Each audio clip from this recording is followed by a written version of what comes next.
And Labor's climate bill, of course, has passed through the lower house. Focus is shifting towards how it will meet its 2030 emissions target.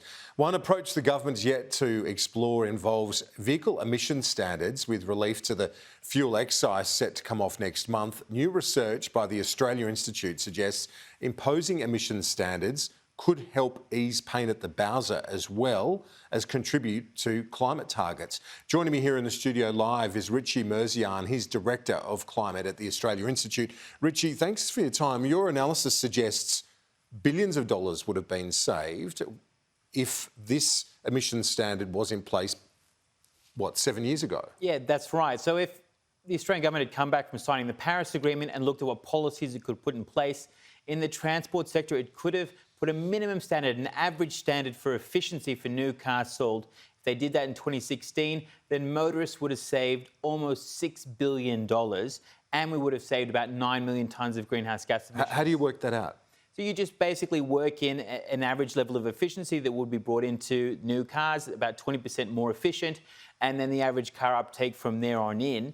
And you figure out that really with prices skyrocketing, the savings have just increased even further.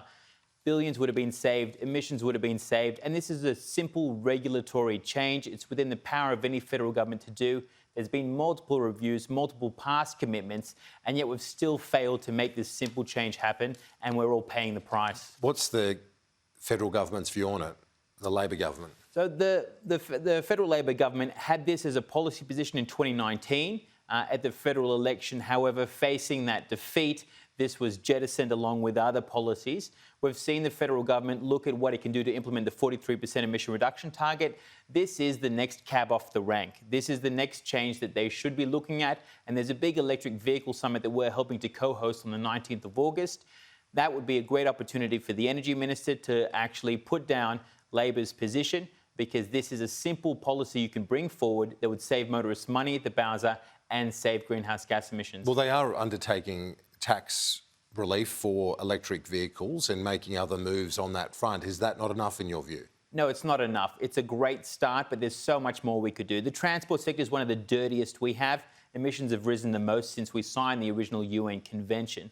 They should be looking at all policies, and this is the one that car manufacturers are telling us they need to bring cleaner vehicles here, more efficient vehicles, and more electric vehicles. Currently, we have a deficit of electric vehicles. People can't even get their hands on them, especially affordable ones. These fuel efficiency standards, if they're brought in, would help bring those cleaner cars here.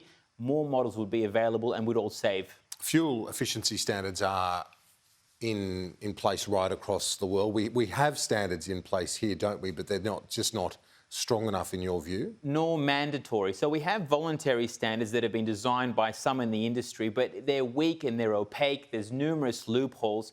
Basically, it wouldn't get us very far. They're compared to where Europe is at right now, it's incomparable. What we need are robust standards in line with best practice.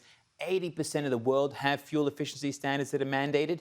We don't in Australia, and we're becoming basically a dumping ground for older, inefficient vehicles. And it's worth remembering, Kieran, we import 90% of our liquid fuels. So all that money is going overseas. We should be looking at efficiency. You've done some polling which suggests that it could be popular as well, that a majority of people surveyed support this sort of approach? Yeah, that's right. 2/3 of Australians would support this.